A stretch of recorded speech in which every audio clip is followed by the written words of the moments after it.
Welcome, everybody. We're going to get started here. I'm Judy Clem with the Friends of the Oak Park Conservatory, and we are delighted to welcome you to our first fall gardening program, and it is on dahlias this evening.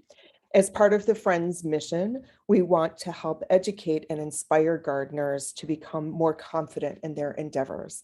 Our fall series includes lectures on African violets, orchids, how to grow mushrooms, and of course, tonight's first program is on dahlias.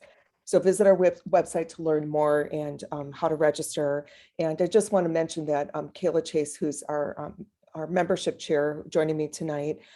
These programs are presented by experts in horticulture, and so you really do not want to miss them. So please do go look at our website or email me, and we'll get you information. I do want to mention that this year we are celebrating our 35th anniversary, and the Friends of the Oak Park Conservatory is a nonprofit organization that was founded after community members successfully came together to save the historic property, the Oak Park Conservatory, from demolition. Over the years, the Friends have supported the conservatory with grants to expand the gardens to the east and west of the property, hundreds of volunteers to support events and the care of plants in the facility, and education programs such as this for our community. Now, it is my great pleasure to introduce our special guest this evening. Tanya Cubberley has been growing cut flowers for over 16 years. Hi. There she is. Although she has many favorite spring flowers, her main focus on the farm is growing dahlias. From ball styles to dinner plates, she has 78 varieties currently growing, and most of them she's been growing for over 7 years. Tanya has given talks on growing cut flowers at various conferences and especially loves to hold workshops on her farm, which we were just talking about a minute ago. If Tanya isn't working on the farm, then you'll find her tending her very own home garden. So I'm excited to have Tanya here. I'm going to introduce also Kayla Chase, our membership chair. Kayla Chase has been with the Friends of the Oak Park Conservatory for several years now. She's also a master gardener, and she will be managing the chat box. So we're going to ask everybody to put your questions in the chat box tonight, and we will try to get all of them answered. And if we run out of time, we will follow up with you to the best of our ability to get your answers. Okay. So now I'm going to turn it over to Tanya Cubberley. Hi there. Can everybody hear me okay? Yes. Okay. That's good. So thank you so much for inviting me to this awesome group. I wanted to share a small story of the Oak Park Conservatory that I have. When my first son was born in 2005, I was living in Oak Park, and he was born in October. And for me to go stroll around or be active, I used to take him in a stroller to the Oak Park Conservatory in the winter. So he was this little baby in the warm, cozy area of the conservatory, and we just loved spending our time there. So it's so great to see it's still going and thriving, and it's a great piece of Oak Park. You all are very lucky. So, I'm Tanya Cubberley, and can we see the screen that shows my keynote? Can you try sharing it again? Okay.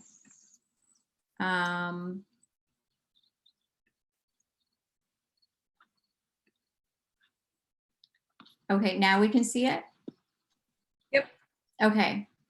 So my name is Tanya Cumberley. My farm name is called SkyFall Flowers. This video that you're seeing right now is when I was living in Maine. I had just recently moved back from Maine. I was there for 4 years, and I came back here to Illinois to be closer to family.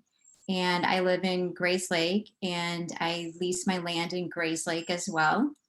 And I came here in April, and in late April started to get the soil ready and save all my Dahlia tubers and put them in the ground. So it was a pretty big haul to bring everything from Maine back to Illinois, but it's worked out pretty good. So we're going to go away from that video and go on to the next slide. That's just showing my farm name right here and where I'm at.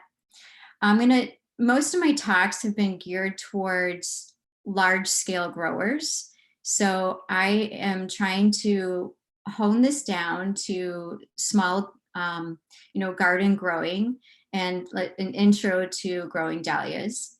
So if I'm going too fast or if it's overwhelming, I apologize. But just leave your questions in the comments. That would be great. I'm going to talk about varieties, planting, trellising, a little bit on pest disease, because everything is a little bit different from where I was in Maine to here, and where you are even. We probably don't have the same issues. And then just a tad on digging and storing. And I'm not going to go too far into it, but if you have any questions, I think my email is on here as well. So you can also email me.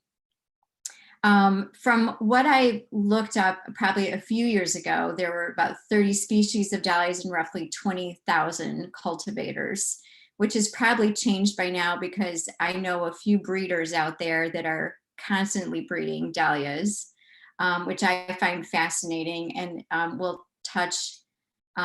I myself have not bred any dahlias, but I'm going to start that process next season.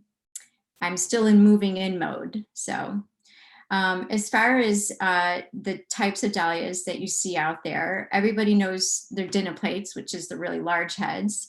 There's the cactus variety. There's decorative, which is informal and formal. There's a ball shape, which is this dahlia right here that's on the screen. There's pompon, which is pretty much the same as a ball shape, but it's just a lot smaller. Anemones, there's singles, there's semi-doubles, and there's a peony type and water lily. And as far as I know, those are the different varieties that are out there. Maybe there are a few more now that people are claiming. I just don't know for certain, but those are out there. So when you're out looking at dahlias and reading about them, they should always have a description of what variety dahlia that is, so that you know what you're looking at, and especially if you want to grow a certain type. Basically what dahlia needs. If any, I'm not sure in the group who has been growing dahlias or who would like to grow dahlias, or who's tried them and just hasn't been successful. I've met a lot of people in that category, and I always say, keep on trying, keep growing. So really they do need well-drained soil. We'll get into that as I go down into the list. They require between a 6.5 and 7 pH soil. The planting soil when you first start should be at around 60 degrees. Now I will say that I do cheat on this. Trying to get in, I have over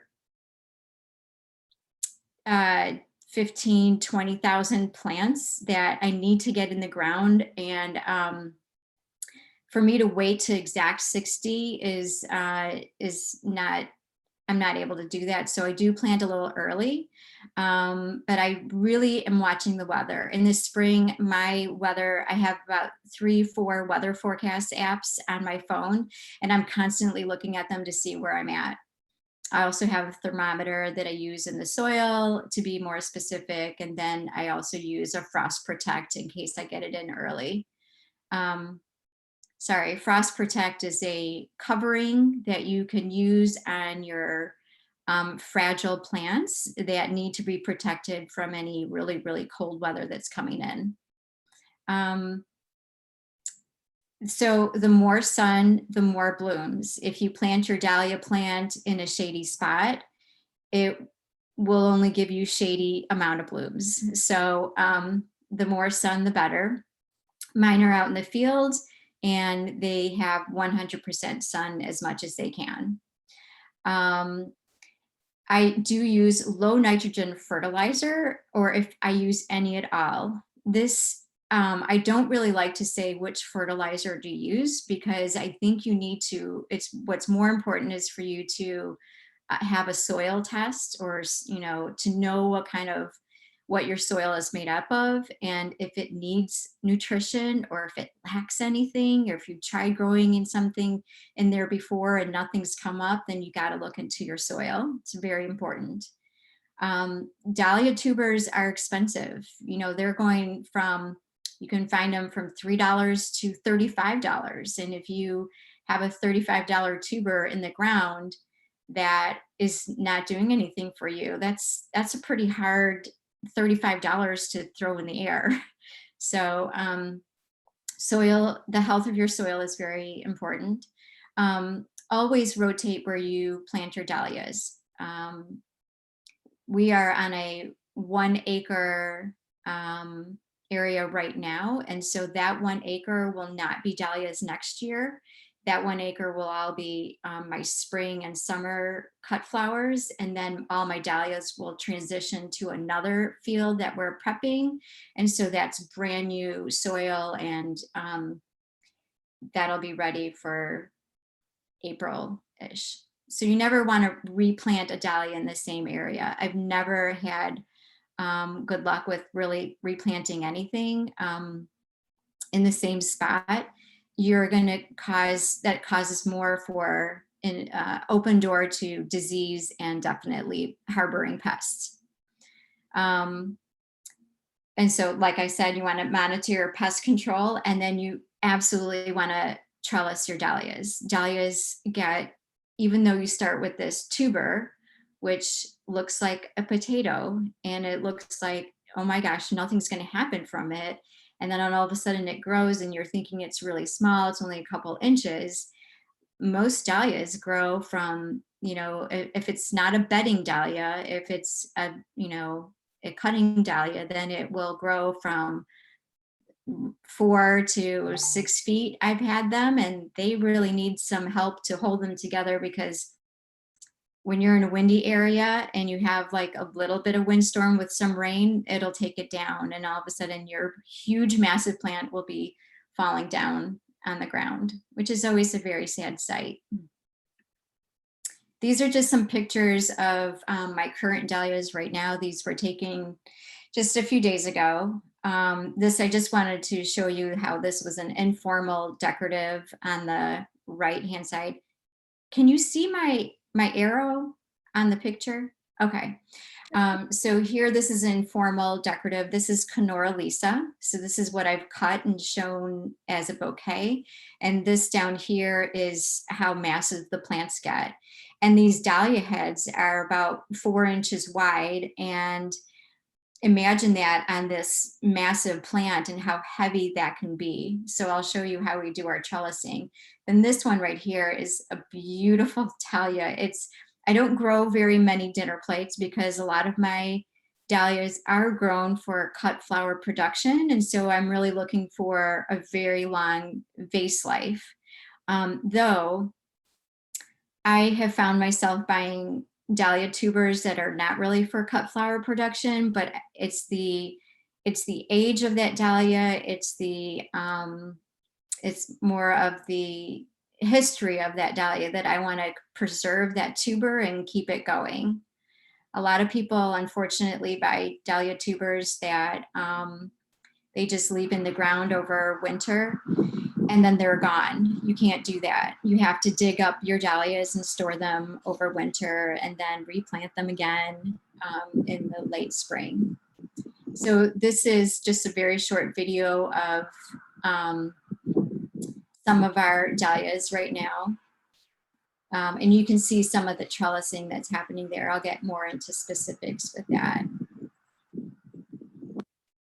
So here, so this bed prep screen right here is more for large scale, but I never know who I'm talking to. So this could be a good use just to kind of see how we go into large scale growing production, but you could always, make this to your smaller garden beds. And this is all important for everybody. You really want to start with aerating your soil.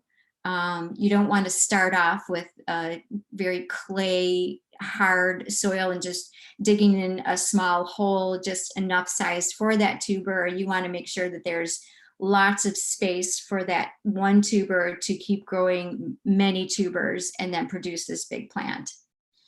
We do ours on raised beds. You can do that is so that that's where you're adding soil up high, at least 3-4 inches.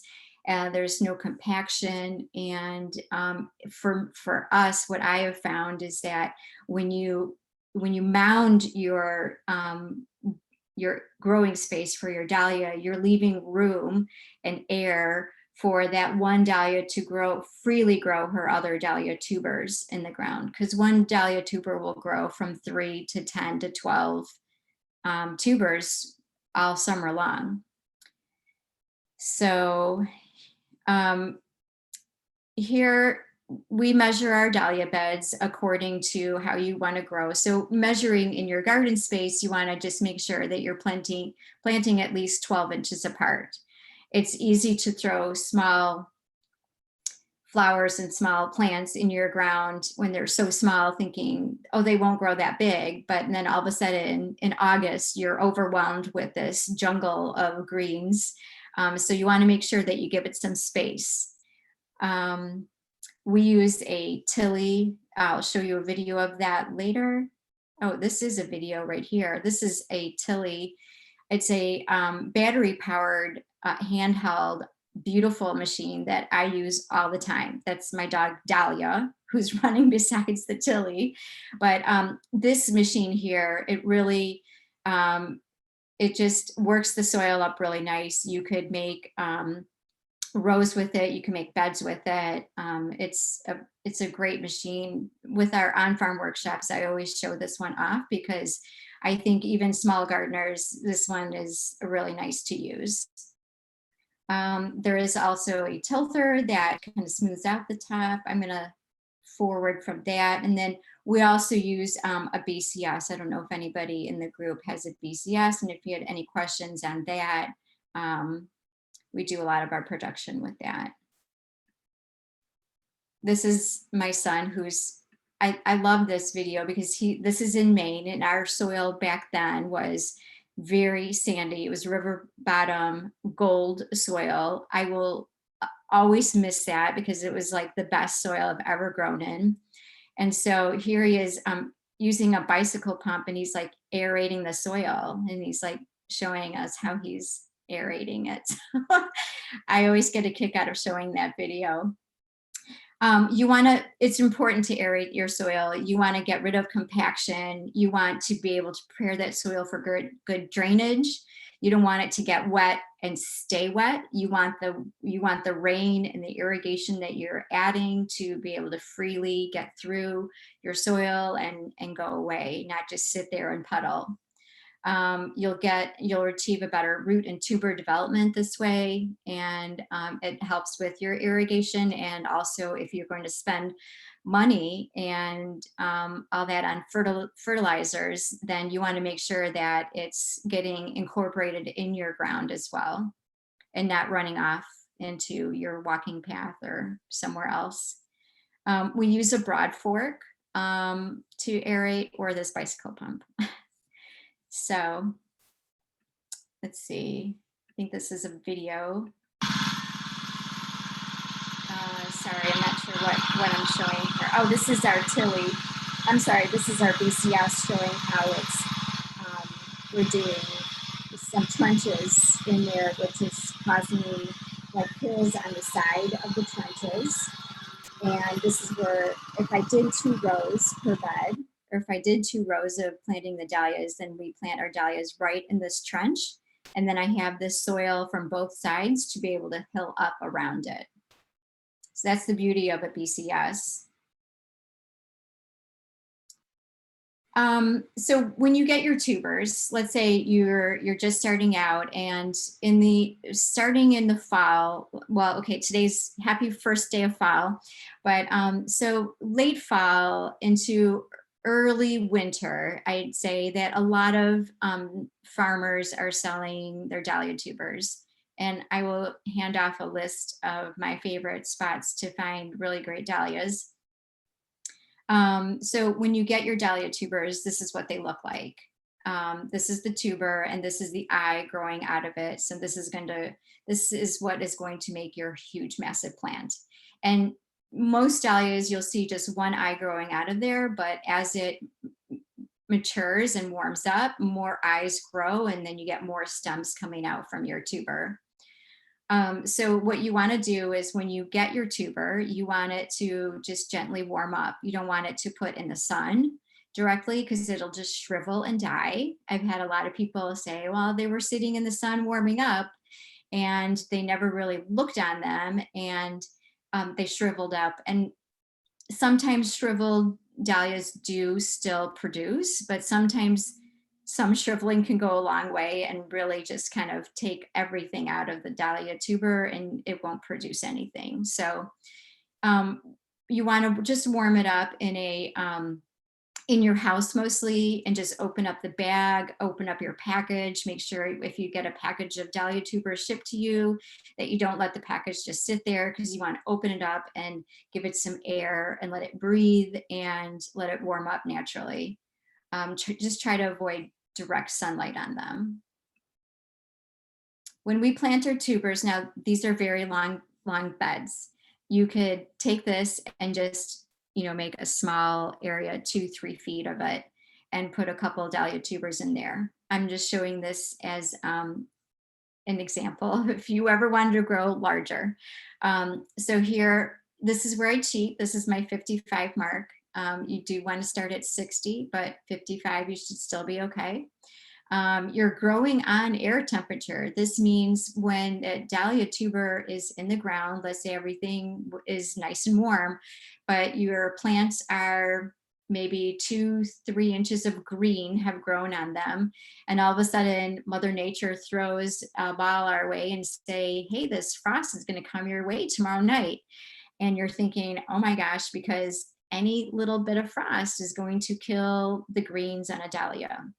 They're very fragile. That's why they're the warm state of Mexico. They're their state flower, and they just really like it warm. So do I.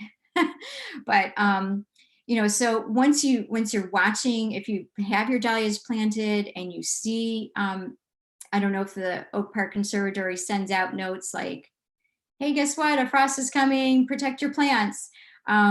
So if you're watching any of that, then try to cover it even with a bucket, an upside down bucket if you can, or you want to throw a blanket on there somehow just to kind of give it a little protection. I love my dahlias, so I'm going to protect them. So this is talking about your trench. So basically you want to plant your tuber maybe 4 inches. This all really depends. I hate putting the numbers up there because it really all depends on the size of your dahlia tuber. You don't want to put a 3-inch. You can get a 3-inch little dahlia tuber, and really you don't want to put that in 4 inches deep. You want to make sure that that neck of that very small tuber is up above the soil a little bit, so it's not fully compacted. Sometimes those little baby ones just need a little bit more help, but if you get like a larger size, then 4 inches is pretty good. You have to use your common sense when you go into plant. Our tuber distance is 6 inches. I would recommend, though, what everybody out there really recommends is 12 inches apart. We do our 6 inches because we're a productive production farm, and so not that space is limited, but we're not. It's not really for show, so I don't plant anything in between my dahlia. So it's just kind of like boom, boom, boom. It's a row of dahlias, and with that we still get, because our beds are 2 feet. There's a 2-foot walking path in between. We have a lot of airflow going through these dahlias, so I'm never afraid that I'm going to get some kind of disease because they're so compacted.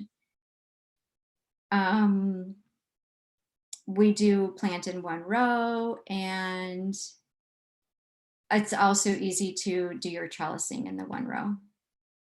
Labeling, this is really important. So when you get that perfect dahlia, you may remember the name right now, but as you dig it up and you have all these, all of a sudden you've grown into like 10 dahlia tubers, you don't really want to mix them up. Even when you have like 3 orange dahlias, you're like, which one was this? So always make sure that you put a little label beside your dahlia plant. And then you can also tag it by just like putting a little ribbon around it with a name on it on the plant, so you know that when you dig that up, you know that that is Ivanetti or that is Bella Barmera. Especially if you get into an area where you want to share your dahlia tubers and perhaps sell them to your neighbor who's been wanting that cafe au lait dahlia, and you could sell it for 10, well, they go really expensive now, but you want to make sure that that is the dahlia that you are sending to your friend, that that one is the cafe au lait and not a dark Rip City. So label. We use wooden stakes with a Sharpie. This has always worked for us. I don't use any garden special pen. I think that's just a Sharpie advertisement for gardeners. And then we use the flagging tape if we need to label the plant itself.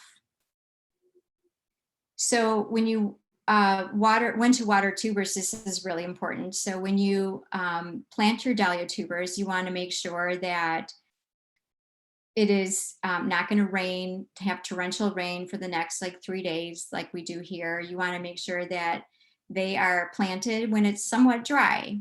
These tubers don't want to sit in wet. So remember, like as if you're planting a potato, you don't want that tuber to constantly get wet and stay wet in the ground. I've stayed up many nights praying, hoping that all of a sudden, like even a week later, all of a sudden this torrential 3 or 4 days of rain is set now on my farm. And I have over an acre of dahlias just planted in there. So I'm just kind of hoping that I made good aeration and that the water is going to flow, because you don't want it to get too wet. Once you see that so you're not going to irrigate your dahlia tuber, not until you see at least 3 inches, maybe 4 inches of green coming up from your tuber. That's when you really start to water them. Then they're like, oh, I need some water. I've just woke up. Here's my green. Please water me. Dahlias have hollow stems and they drink up. They don't drink inside the stem, they drink up. So water nicely. Don't flood them, just water them nicely. This is just showing how they're planted in this trench. They're pretty close to some people, but this is always just worked for us. But please take my advice of 12 inches apart. Oops, sorry. Okay, so this is just what the field looks like. So if you saw the first video of how glorious everything is, when you're first starting out to plant them, it never looks pretty. It just is like kind of, you can see how very young outside, spring is coming in with the trees just starting to green. Our soil was nice and warm, and I went ahead and started to plant them. So this is how we have, this is one bed, another bed, another bed, another bed, and keeps going. This is a pile of pallets that we put our, excuse me, that we put our water tanks on, because in Maine, we were irrigating from the Sandy River, from the elbow part. So we had quite a productive farm. So here, so once I'm just using a simple rake. And so once they're planted in your trench or in your garden, you just, hill it up nicely. You can see this nice peak, just kind of mound it up a little bit. Sorry. So here, these are the mounded beds. These are all planted, and this one is still getting planted right here. These are them finished, and this is what you get when you're patiently waiting. This is a gorgeous dahlia. This is a ball dahlia. This is Joey Winnie. I would take note of that one. This one's very popular and is grown even more so. It has such a beautiful mauve lavender color. It holds up so nicely in a vase, and it's just very, if there's any math teachers out there, I would say bring this to your classroom and do some kind of math with that one. Beautiful. This is an informal, it's very close to a water lily. It's an informal decorative dahlia there. This one is another ball. We grow lots of balls. The balls have very beautiful colors as well, and is for vase life too. It's an exceptional. Here's the famous Cafe Au Lait. This beautiful cream, slight blushy pink color. The tones of this one is gorgeous.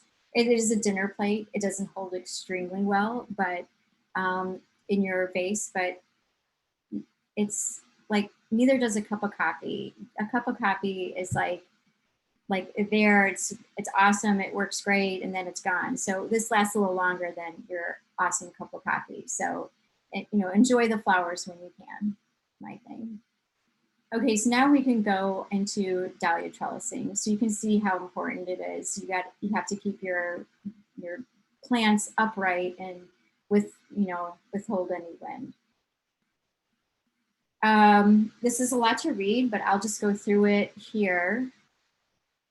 You want to start off, we use wooden stakes in our method, and we put our stakes, you can put them right beside your dahlia and just do a very simple twine about a foot up of the plant onto the stake, and just kind of corral it around onto your stake. Here, when you're planting in a bed like this, we do about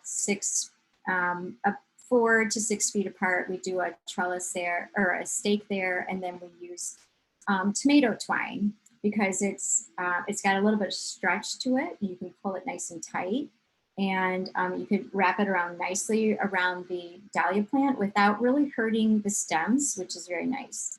You could also use tomato cages, or whatever you feel like you want to trellis with. There's no way I would be using tomato cages here, but if you want any more insight on the trellising, you could always ask me on that.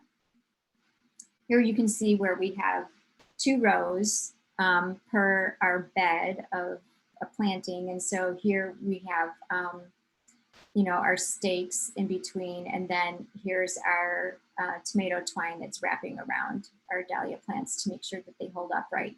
So when you twine them, let me go back here, there's a twine on both sides of your dahlia plant. If you're going to go this route, you want to make sure that it's in the front and in the back. You don't really have to do anything in between. Pretty much when they're this close together, the other plant is kind of holding the other plant up. But they don't really fall over that to the side so much. So it's really kind of getting the twine from the front and the back of it. Oh, and here you can see it there. This is another beautiful formal decorative type. I think this is a video. And then you can see how the trellising really helps keep all the Dahlia tubers nice and straight. I have a nice, clean, clear walkway in between, and it gives more airflow. If I didn't trellis the Dahlia tuber, or the Dahlia plants, these plants would flop here, flop there, and I wouldn't be able to walk through it. It would make cutting very difficult. It would make digging them up very difficult, and I just want it to be nice and clean.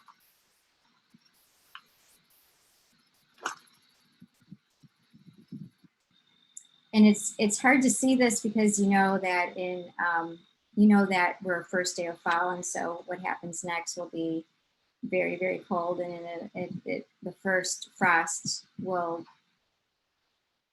eliminate the dahlias. It's hard for me to say that. Here's just an aerial shot. That's maybe like a half acre there of the dahlias. Oops, sorry about that. So irrigation, I talked on that for a little bit. I always like to have a, I'm sorry, have some kind of marking so I know how much rainfall we got. So if I think like, you could always check with your soil, but I always like to know, like to have a rain gauge and to know like how much water we got. I do a lot of research for my dahlias. So I want to know like this month we got like a total of 4 inches compared to last year. This month we didn't, and this is why my dahlia plants are so much larger and we need to irrigate more. And so I always have a rain gauge to see where we're at. So this is where, this is important. So dahlias do drink a lot of water. Even when they get this tall, they still need a lot of water to keep flowering for you. Also, any dry plant, you know, there's just more pests go and are attracted to dry plants, and they'll fester on your dahlias. And so you want to make sure that your dahlias are always moist, and the pests will go somewhere else where there's other decaying matter for them. We use a lot of drip, though we do for irrigating, but we do overhead water as well. So I go back and forth on that with preventing disease, because I'm doing some research now to kind of see the differences of the drip and overhead. So whatever you need to do, you know, water down below is always good. We monitor the rainfall. I monitor the air temps. That's just for me. And here we go with the fertilizing again for the dahlias. You want to just make sure that your soil quality is where it needs to be. There are the water tanks that I was talking about, and this is what fed our drip lines to our dahlias. This is me at market being goofy, selling off the dahlias like that. So when you cut dahlias, this is we have a cooler, and people have asked me in the past, so what do you do to keep your dahlias fresh? Honestly, it's putting them in a clean bucket of, you know, just kind of like room temperature water, because by the time the dahlias sit in the water, it's not cold, it's not hot, it's just room temperature water. And I cut them where the buds are about 3/4 of the way open. Dahlias do not really open any further from that, but I don't cut them so far open where their back petals are flying back to the stem. I'm sorry I don't have a picture of that, but that would be a good one to put in here. So I just make sure that the dahlia, the bud is open about 3/4, and you'll see a small part of the eye in the middle of the dahlia, and then you know that it's a good time to cut it. I cut it in a clean bucket of cool water, and I place it in the shade until I take it in my car and then put it in my cooler. I live off the farm right now, so where I grow in Grays Lake is really only 10 minutes away from the house, which is really very nice compared to when I was in Maine. I lived about 45 minutes away from the farm. So I did a lot of driving and thinking. And so getting them from point A to point B, it's good to get them in a cool environment. You may not have a walk-in cooler, but just getting them into the shade of your garage where it might be a little bit cooler, or just in your air-conditioned room, and letting the heat come off it. You don't want to take a fresh cut dahlia and then just put it on the picnic table outside and leave it in the sun, because it will definitely wilt and you'll wonder what happened. That dahlia does not want to be sitting in the sun as a fresh cut, placed in the shade. Yeah. And so we actually use our walk-in cooler. It's made with the CoolBot, if anybody's heard of the CoolBot. where it kind of tricks your air conditioning unit to go colder than the air conditioning unit really does. So we set our cooler at 43. And so it kind of goes back and forth from 43, maybe 46, depending on how often I'm opening and closing the door. And then this same cooler is where we transition. I'll show you, I think I have a picture later here. We transition this same space to hold our Dahlia tubers in. So various pests and disease. I just put out some points here to really look for. There's numerous things that could happen to your dahlia plant. And kind of one of the best things to do is, if you know a fellow, dahlia growers, kind of ask them, always send a picture. You can call your local extension office, sending them a picture if you're not sure what is eating your plant or what this is. I always trade pictures back and forth. I use extensions even from here to Maine. I ask people all the time, what is this new bug, or what is eating this? Grasshoppers is always an interest for a lot of people, thinking, oh, I had no idea that they eat dahlias, and they do. They sit there and they just munch away at the petals, and you're this perfect dahlia that you were waiting for to cut, all of a sudden, like this grasshopper sits up there and is munching away at your dahlia. It just is kind of sad. I just flick the grasshopper off, and if anything, I'll keep that dahlia for me and not sell it. But a lot of these, there's different things that you could use to get rid of pests and disease. I don't want to say use XYZ for this, because maybe what you think is aphids, maybe it's Japanese beetles. I mean, if it's Japanese beetles, then you'll know, because you've seen them, you don't want them, you don't invite them over. I just take every Japanese beetle and I just squeeze it in my finger or throw it in a bucket of water. We used to have chickens, and I used to put them in a bucket and feed them off to the chickens. But so these are just a list of the different pests and disease that you might see in a dahlia plant. And if you need more info on this, definitely reach out to people, reach out to your local extension, and ask. One thing I do want to say about this area here is, a lot of people wonder if is that going to affect my dahlia tuber, and really 99% of the time it's not. But what you want to do is make sure that you cut the plant off, and you want to get rid of the plant. It's hard to compost dahlia plants. They don't break up very easily, so you want to be able to get rid of them. You don't want them to just sit there in the ground. They will definitely harbor more pests for you all winter. It's some of those stems are really thick and they're hollow, and so pests like to climb in there. This is this is your vibrant summer, and this is when you get your first frost. Actually, so in here, this is a tunnel, sorry about that, a high tunnel we call, and so this is not heated. But outside of this tunnel, obviously the field dahlias, once the first frost sets in, those will die off just like this. It's the hardest thing to look at, and I'm never prepared in all my years of growing dahlias. I'm never prepared to see this.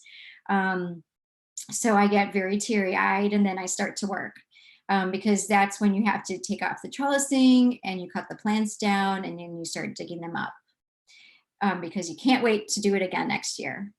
So, and growing in these tunnels is really good for us, because let's say this was probably another it could be about another 3 to 4 weeks until the frost really hits inside the tunnel. So outside is done, but I can still work in the tunnel for about 3 to 4 weeks. and it's not heated, which is really, for me, it's good.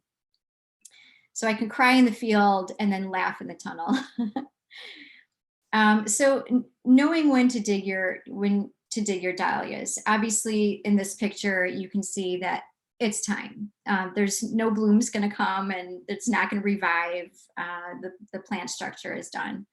So here, this is a really big question I see among other growers and gardeners. You know, well, my friend in Minnesota is already digging all hers out. Should I dig mine out? Well, Minnesota is quite different from us here in Illinois, so we just always want to watch our plants and our temperature. You don't want to dig them out too soon. Well, first of all, you want to enjoy the plant. And then you want to make sure that those Dahlia tubers have grown to the capacity that they could, and that they're matured inside the soil once you cut the plant off. And then you can dig them out, and then they'll be really nice, sturdy Dahlia tubers. I think there's a good say in letting your dahlias mature in the ground after the frost is set in. The ground is not going to freeze. We're not in Alaska. So the ground is not going to freeze just because our air temperature is frosted. So you want to cut the plants down and let the tubers sit in the ground for a little bit. I'm going to get into that right here, I think. Frost. So the curing, this is what I'm talking about. This process allows the tuber to finish growing. So once the plant has all turned brown, then you can cut the plant down and then let it cure in the ground a little bit. This is a pulled up clump of dahlia. You can see where I've cut the plant about 4 inches, so I can still have a stem to hold on to. And then this is actually grown from 1 tuber.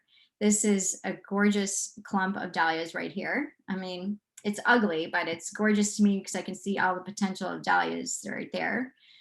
So here you can see where I'm showing where to. So this you want to leave it about 3 to 4 inches so you can pull the clump out of the soil. If you cut it too low, then it's going to be hard for you to kind of really get it out of the soil. You could use forks, which I'll show you here, the next slide, to really be able to get the dahlia tuber out. I don't use a shovel because sometimes one piercing, you could really, hurt a dahlia tuber pretty quickly with a shovel.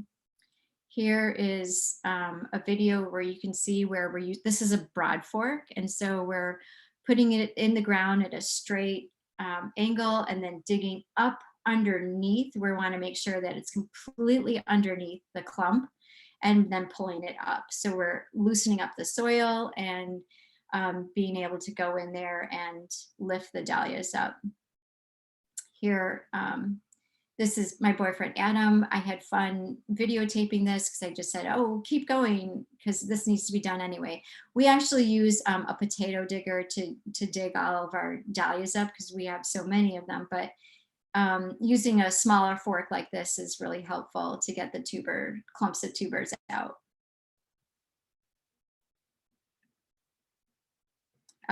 This is me just doing a fast showing of how you can pull them up from the ground if you leave enough, stem space there to pull them up from the soil. So what we do here, there's a lot of reading material there, but I'll just kind of go over this real quick. What we do is pulling the dahlia tubers out. Depending on how many you have, you'll want to wash the dirt off.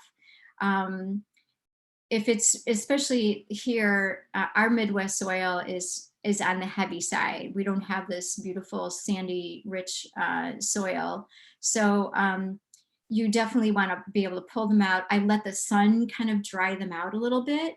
If it's raining, I don't let it sit in the rain. You don't want the tubers to get consistently wet. So you want to pull them out and just put them in your garage, somewhere where you can make a mess, and be able to wash the soil off. If it's really clumpy soil, I let it dry out in the sun if it's possible, so I can kind of tap off gently from the soil from the clump and be able to clean it up a little bit easier. Here we have, just as I put the beds and beds of dahlias in, they all have to come out, and now they're heavier and larger. So it's a lot more work to dig out the dahlias. And everybody says, well, if you grow all these dahlias, don't you have to dig them up? And I said, it's the whole process. You gotta love dahlias to do this. So we do. So as far as storing, this is going to be different for everybody. A lot of people, if you've grown dahlias before and you've tried to store them, there are many methods out there. People will swear by one, the other will say, no way, that didn't work for me. I just want to put everything out there so you can kind of see what could work for you. This is what's worked for me. Sorry, I was hearing something.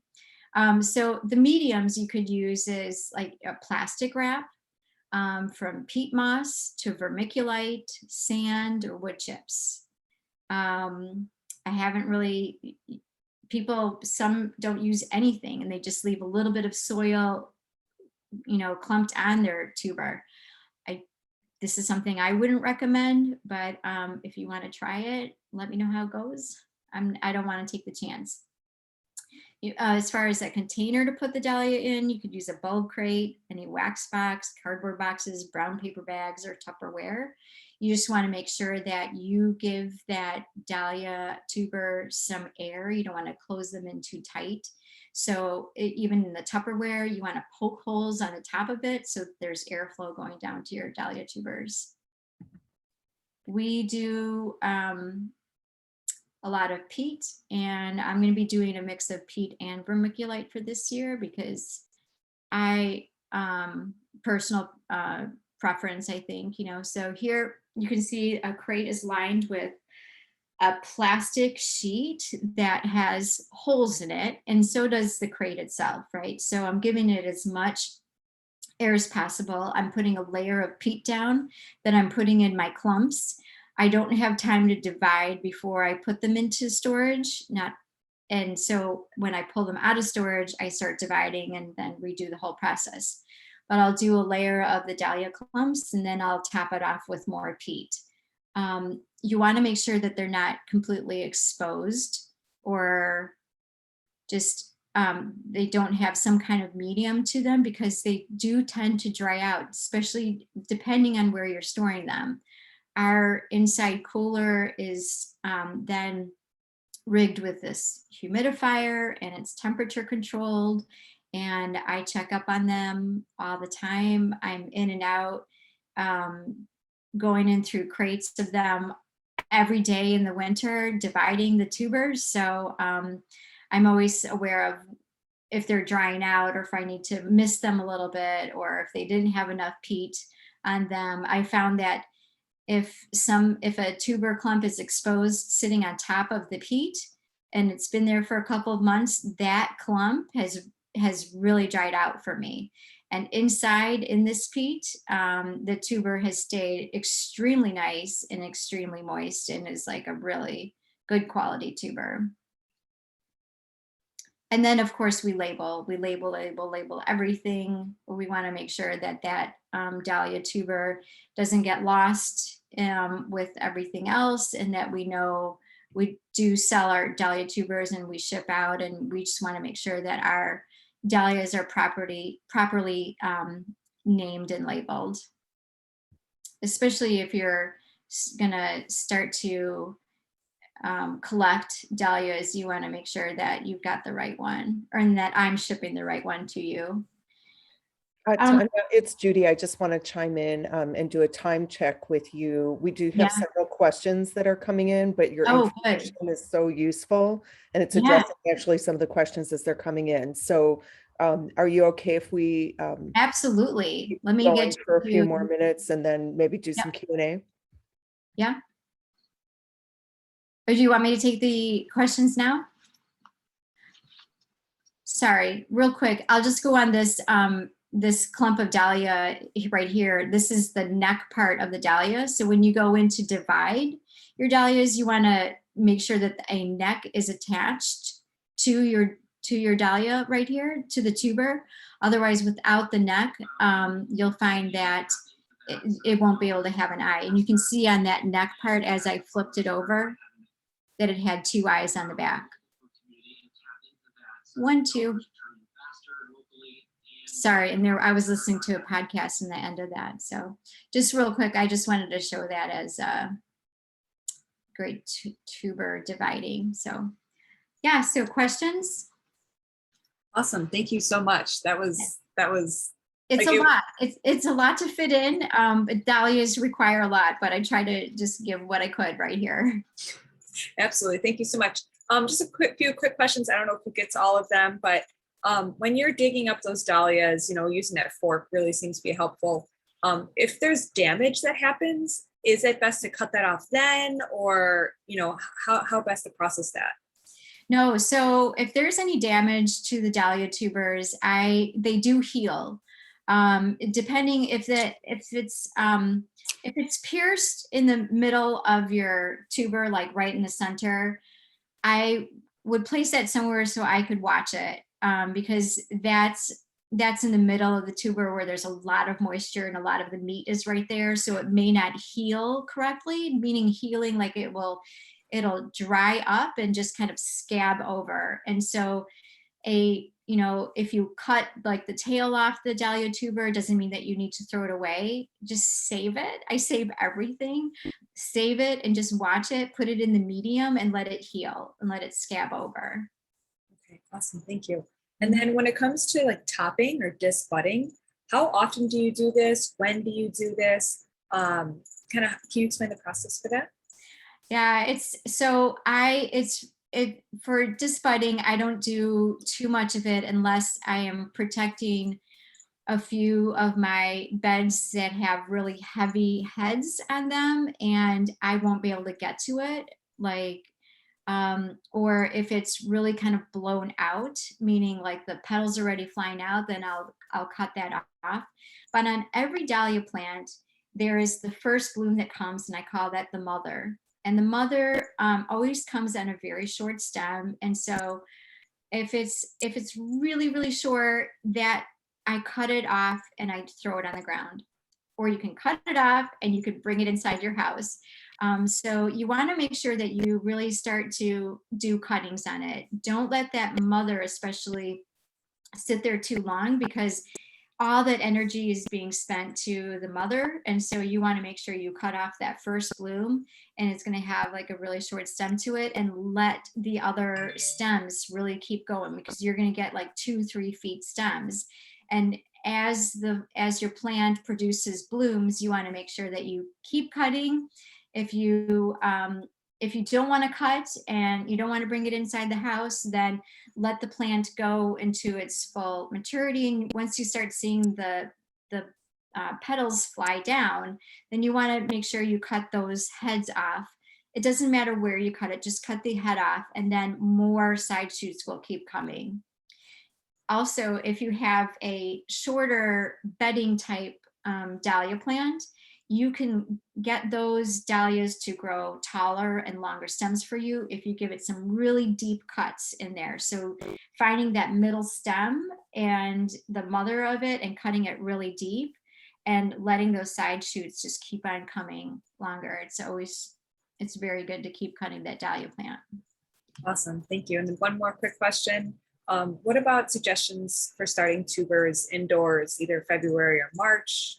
Do you suggest that, or do you have any tips for that? Yeah, we do it every year, so it feels like dahlias are never out of our hands. But sometimes I fall asleep and I'm dreaming of dahlias already, like even if it's the tuber or the peat or something weird, it's all dahlia related. But so yeah, starting dahlias is awesome to do, especially for if you are familiar already with that plant, that it doesn't bloom until really late for you. That's a really great indicator to start that dahlia tuber early. And what you want to do is just, they want a heat mat underneath it, so you can place it in an open tray and fill it with some nice kind of seed starting soil, just something really, really light. You could even start it in peat moss. and you don't want to wet that soil down hardly any. You want it to sit in your on your heat mat. You want to just mist it a little bit and put a dome over it and let the humidity kind of warm it up. And once it warms up, then that it'll start producing the eyes and it'll start growing all the plants for you. Now, if it gets to be kind of crazy and gets to be a jungle for you and it's still March and you can't get it in the ground, just you can transplant it into a larger pot, but you can also take cuttings from it, and that would be just like a whole nother show. But cuttings is very specific, and I've done a lot of that. So I feel like I would need to show you, and I don't have that with me. So I would have to show you like where to pull the stem up and to be able to place it into a soil block, and putting that under heat or in the sun, depending on when you do it, and growing it on to grow the roots in that, and then it'll create tubers for you from a dahlia cutting. We can do another class on that. Awesome. Well, thank you so much. It's 8:03. I don't want to keep you any longer. We have a few more questions, but maybe I can connect with you later and we can get those answered. That would be great. Or you can come back, or we can even come visit you. That would be great. Oh, I would love everybody to come and see us, because, oops. Where did everybody go? I missed it. Oh, no, we're all here. Oh, sorry. I don't see, for some reason, my screen is different, but whoops. Hello? We can hear you. Oh, okay, good. If you have any questions, my email is on this page right now, or that's our website, but you could find our email on there. It's just skyfall@skyfallflowers.com. And I would love to have everybody over to the farm, because I think that when you see it in front of you, you always understand it better. It's like that hands-on is so good. So. Mm-hmm. It's great. Well, we should talk about that as something that maybe we organize next year when Yes. when we think we can, function a little more normally and go do a little road trip up there. Yeah, So for sure. on behalf of the Friends of the Oak Park Conservatory, Tanya, thank you so much for giving us your time and your expertise. And you just blew my mind. I know nothing about dahlias, and now I will be dreaming of dahlias with you. Oh, good. And I just love your passion, and it's just great to be able to sponge off of all this great expertise you have. So, guys, if you want to open up your mute buttons or say hi to us, and Tanya, you're welcome to cut off at any time, but we'll say hi to our friendlies. Anybody who wants to say hi. Hi. We're so glad to have you. Thanks again. Thank you so much. I'm going to say goodnight, and if there's any questions, you can get in touch with me. And I'm very happy to be here and sharing the dahlia world to you guys. So thank you so much. Thanks, Tanya. Thank you so much. Great.